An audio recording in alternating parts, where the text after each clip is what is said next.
Kurs Excel type číslo 90, ako očíslovať strany v zošite, ak obsahuje viacero hárkov, sa zameriame na to, aby sme očíslovali jednotlivé strany v danom hárku, ale aby to číslovanie pokračovalo na ďalších stranách v ďalšom hárku.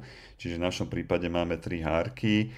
Hárok 1 obsahuje takýto jednoduchý text, vložil som ho na začiatok a potom vlastne na ďalšej strane nejaký text hárok 1 pokračovanie a niečo podobné nájdeme aj hárok 2, hárok 3. No a my by sme chceli vlastne, teda ako hovorím, to číslovanie začať od hárku 1 a potom vlastne pokračovať hárok 2, hárok 3. Tak poďme si ukázať, ako sa robí najprv číslovanie.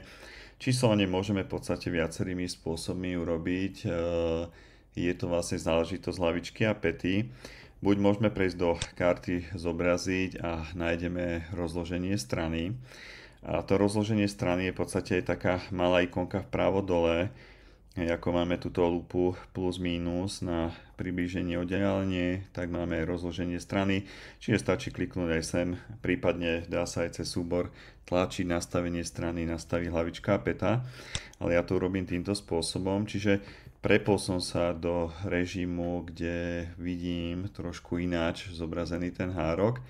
Stále je tam ten text a teraz do hlavičky napríklad tu v strede hore trošku si to zľahčím, vložím číslovanie, takže kliknem do tej časti, prejdem do poslednej karty, v nových Exceloch sa volá hlavička päta a tam kliknem na číslo strany, čiže vidíme end hranaté zátvorky strana, čo je v podstate nejaký dohodnutý znak alebo syntax Exceli a keď kliknem niekde dovnútra do textu, tak tam vidíme číselko 1 a keby som prešiel na ďalšiu stranu, tak mám číslo 2.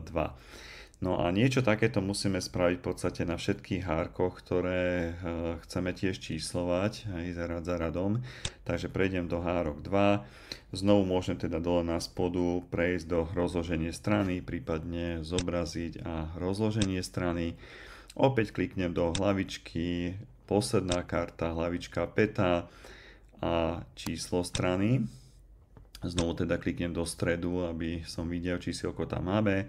No a hárok 3, môžem si trošku prizoomovať, tak znovu to isté zobraziť, rozloženie strany.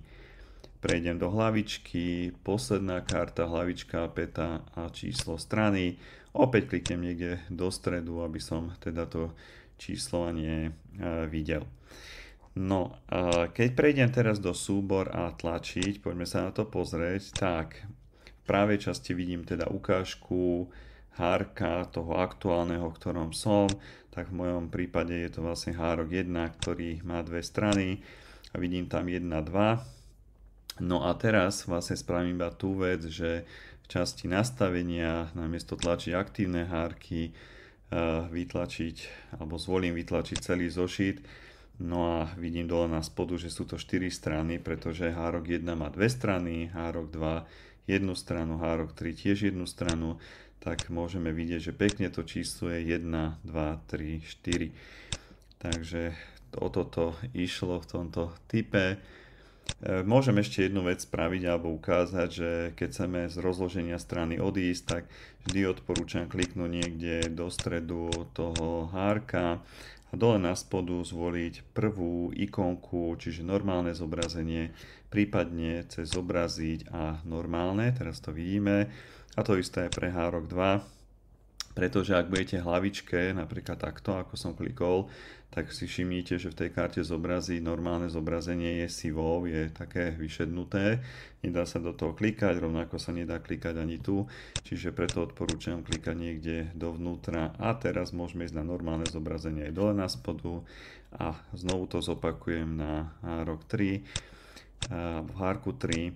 Takže znovu teda klikám niekde do stredu, zobraziť, normálne zobrazenie a máme to pekne tak, ako by sme mali mať v tom štandardnom zobrazení Excelu.